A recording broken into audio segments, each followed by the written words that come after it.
Imagine visiting a zoo, expecting to see animals treated with care and respect, only to witness something deeply disturbing. A baby chimp, barely old enough to walk, is being pushed to perform tricks for a crowd. The zookeeper, intent on putting on a show, uses harsh methods to make the little animal comply, drawing nervous laughter from the audience. But what this zookeeper doesn't realize is that someone unexpected is watching from the sidelines. Standing quietly in the crowd is none other than Shaquille O'Neal, a man known not only for his towering presence but also for his compassion and advocacy for animals. As the baby chimp flinches under the zookeeper's commands, Shaq's expression darkens. The crowd might not notice the subtle cruelty unfolding in front of them, but Shaq sees it clearly, and he's not the kind of man to stand by in silence.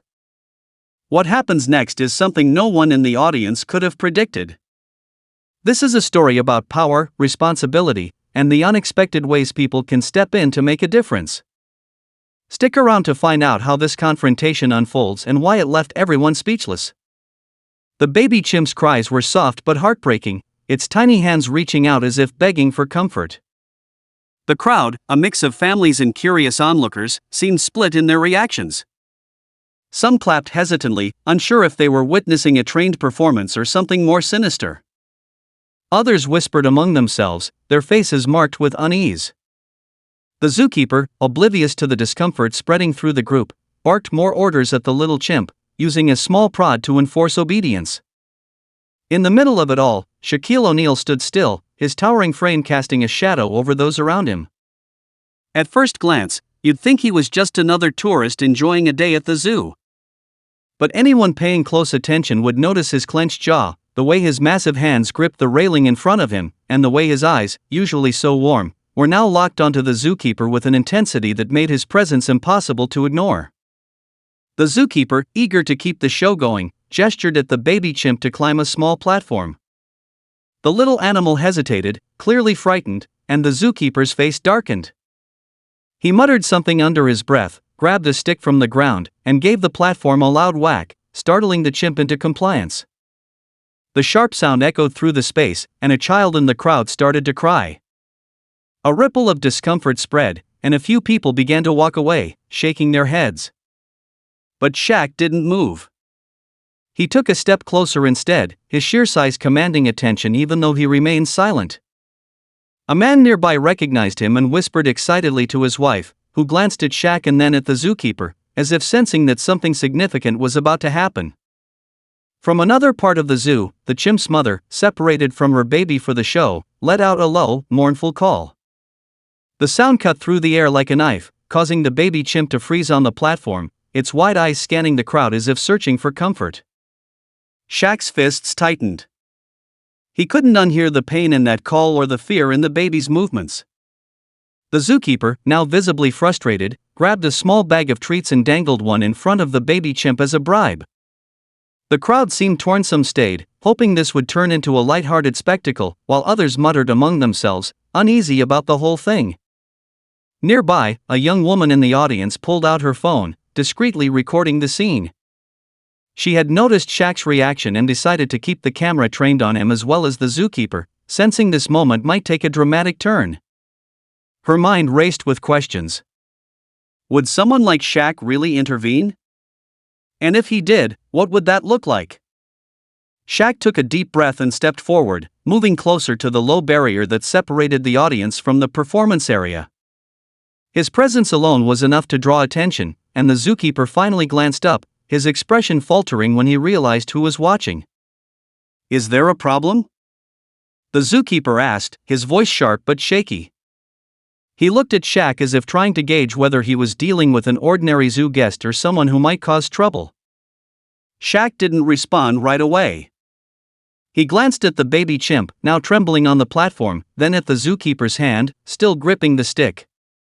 The crowd fell silent, the tension so thick you could feel it in the air. You ever think about what that baby chimp's feeling right now? Shaq finally asked, his deep voice calm but firm. The zookeeper blinked, clearly caught off guard. What do you mean? It's part of the show. People come here to see animals perform. It's harmless. Shaq tilted his head slightly, his gaze unwavering. Harmless? You sure about that? 'Cause from where I'm standing, that baby looks scared out of its mind. The crowd murmured, some nodding in agreement. The zookeeper's face reddened as he glanced nervously at the growing audience. He laughed awkwardly, trying to brush it off. It's just a little encouragement. Animals need structure, you know? Shaq's expression didn't change. There's a difference between structure and fear. And right now, that baby's not learning anything except how to be scared of you. The murmurs in the crowd grew louder, and the woman with the phone kept recording, capturing every word. The zookeeper shifted uncomfortably, clearly aware that he was losing the crowd's support. But instead of backing down, he doubled down, his voice rising. Look, I've been doing this for years. I know what I'm doing. It's not your place to tell me how to do my job. Shaq stepped even closer, his presence now impossible to ignore. You're right, it's your job. But it's my job as a human being to stand up when I see something that doesn't sit right. And this? He gestured at the baby chimp, now curled up on the platform, its small body trembling. This isn't right. The tension reached a boiling point, the crowd now fully invested in what would happen next. Some were on Shaq's side, nodding and muttering their agreement, while others seemed unsure, glancing between him and the zookeeper as if trying to decide who was in the right. At that moment, the mother chimp's mournful call rang out again, louder this time, as if she could sense the conflict and was pleading for someone to intervene. The sound silenced even the staunchest skeptics in the crowd. The zookeeper opened his mouth to respond, but before he could say anything, a voice crackled over the zoo's intercom, calling for him to report to the main office immediately. He froze, his face paling as he realized the situation was spiraling out of his control. Shaq didn't move, his eyes locked on the zookeeper. Looks like you've got somewhere to be, he said, his voice low but filled with authority. I suggest you take a good look at what you're doing here before you come back. The crowd watched in stunned silence as the zookeeper hesitated, then turned and walked away, leaving the baby chimp alone on the platform. Shaq stayed where he was, his eyes softening as he looked at the little chimp. But the story was far from over. The zookeeper's departure was just the beginning, and the questions lingered in the air. Would the zoo take action? What would happen to the baby chimp? And how far was Shaq willing to go to ensure this never happened again?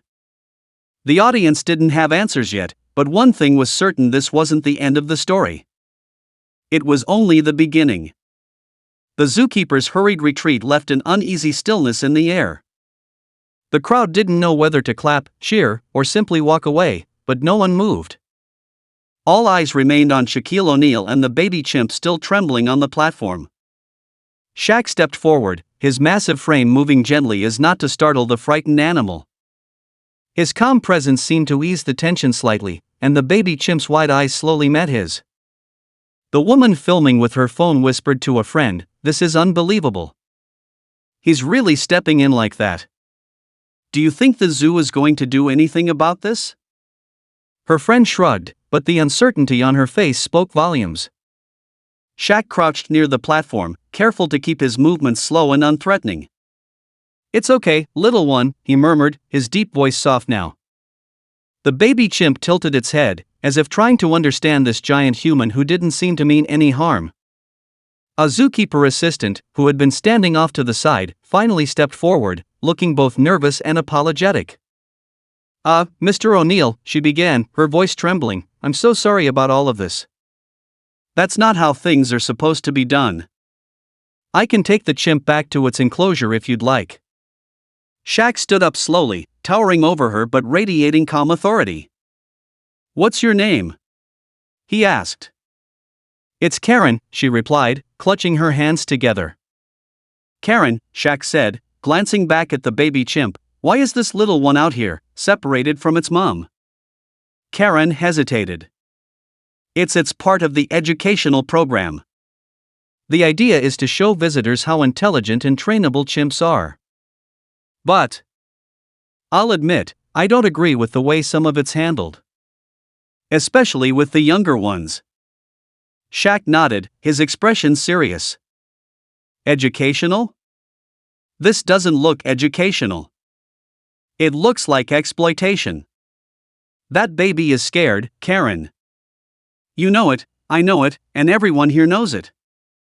Karen's face fell. You're right. I've tried to speak up before, but it's hard. The people in charge think the shows bring in more visitors. They don't listen to us.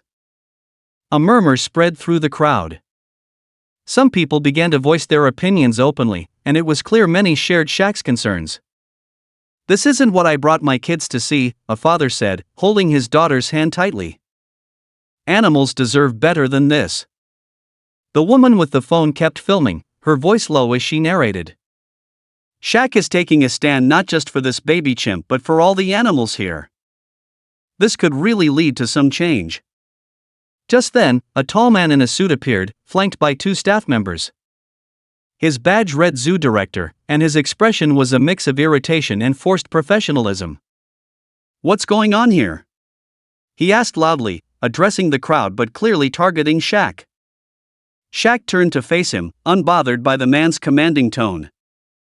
What's going on, Shaq said, gesturing to the chimp, is that this little one is being mistreated in front of a crowd.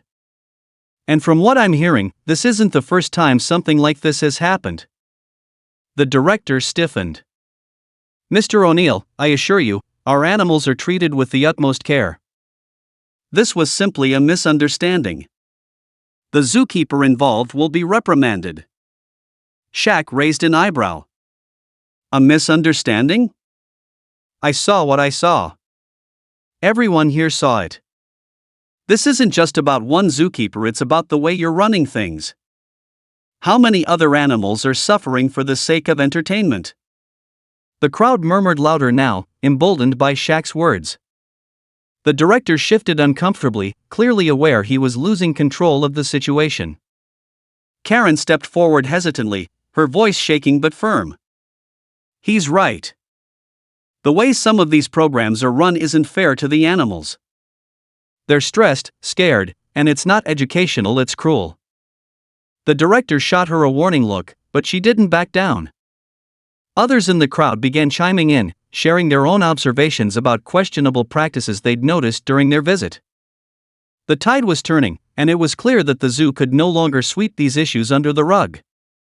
Shaq crossed his arms, his voice steady but powerful. You've got 2 choices. You can ignore this and hope it blows over, or you can take a hard look at what's going on here and make some real changes. I'm not just talking about firing one zookeeper. I'm talking about creating an environment where these animals are treated with respect and dignity. And if you need help figuring out how to do that, I know people who can help. The director looked like he wanted to argue but knew he didn't stand a chance against the growing crowd and the watchful eye of Shaquille O'Neal. Finally, he sighed and nodded. We'll conduct a full review of our practices, he said, though his tone lacked conviction. Shaq wasn't satisfied. Not good enough, he said. I'll be following up. And if I don't see real changes, trust me, you'll hear about it. With that, Shaq turned back to Karen. Can you take this little one back to its mom? He asked. Karen nodded quickly. Of course. She carefully approached the baby chimp, who hesitated for a moment before letting her scoop it up. The sight of the small animal being carried off brought a wave of relief to the crowd. As the baby chimp was reunited with its mother, the crowd began to disperse, many people stopping to thank Shaq or shake his hand. The woman with the phone posted her video online, where it quickly began to gain traction. Comments flooded in, praising Shaq for standing up for the voiceless and calling for accountability from the zoo. In the days that followed, the video went viral, sparking a larger conversation about animal welfare in zoos. Advocacy groups reached out to Shaq, offering their support and resources to push for systemic changes. The zoo, facing intense public scrutiny, announced a complete overhaul of its animal programs, promising to prioritize the well-being of its animals over entertainment value. For Shaq, it wasn't about the headlines or the praise. I just did what I thought was right, he said in an interview. We all have a responsibility to speak up when we see something wrong, whether it's a little chimp or anything else. If we don't, who will? The Baby Chimp story became a symbol of hope and change, inspiring countless people to take a closer look at how animals are treated in captivity. And while there was still work to be done, one thing was clear: one moment of courage could make a world of difference.